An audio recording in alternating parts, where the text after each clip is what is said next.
쟤는 확실히 충신이구나. 이런 걸 보여야 될 찬스가 온 건데 이럴 때 자칫 잘못해가지고 우왕좌왕하는 것처럼 선생님이 없어도 되는 것처럼 근데 네가 있어야 된다 그러면 선생님이 없어도 된다 그러는 애들은 나가야 되는 거예요 회사를. 아주 심플한 게임이라고. 너는 나하고 서 있어야 되는 거야. 이번 기회에 직원들한테 확실하게 보여줘야 되는 거야. 안 두더라도 그래야 너 좋은 데 간다.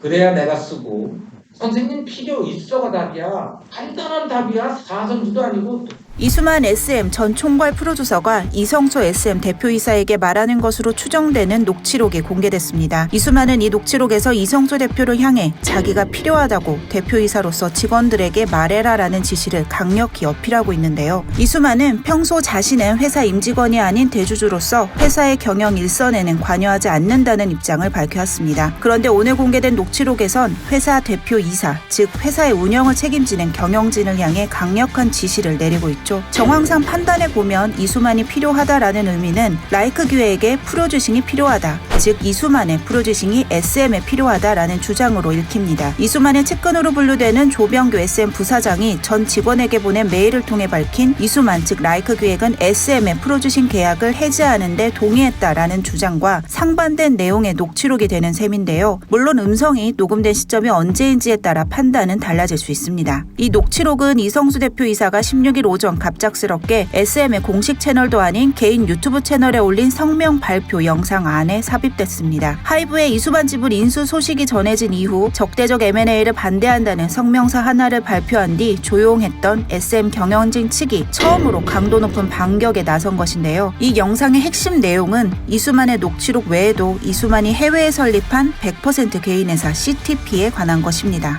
이수만은 2019년 홍콩의 시티 플래닝 리미티드라는 회사를 자본금 100만 미국 달러로 설립하였습니다. 그리고 CTP는 각 레이블사로부터 6%를 선취하기 때문에 앞선 사안들에서 CTP가 수취하는 금액은 과거 라이크 기획 사안들의 2배가 됩니다.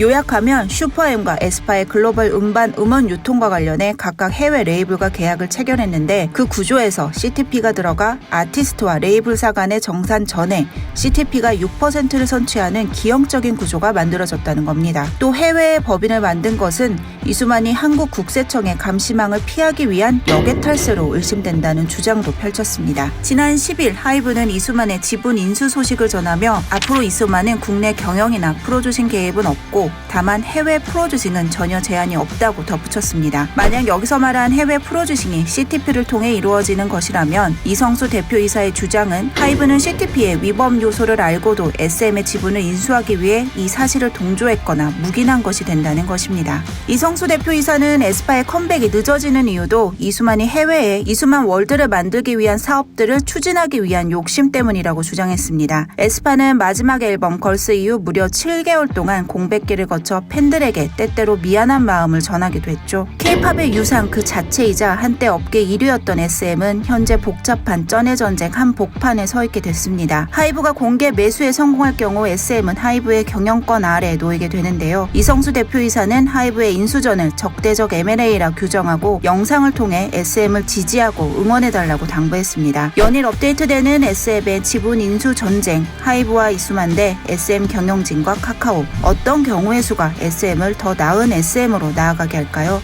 저는 관련된 소식으로 돌아오겠습니다.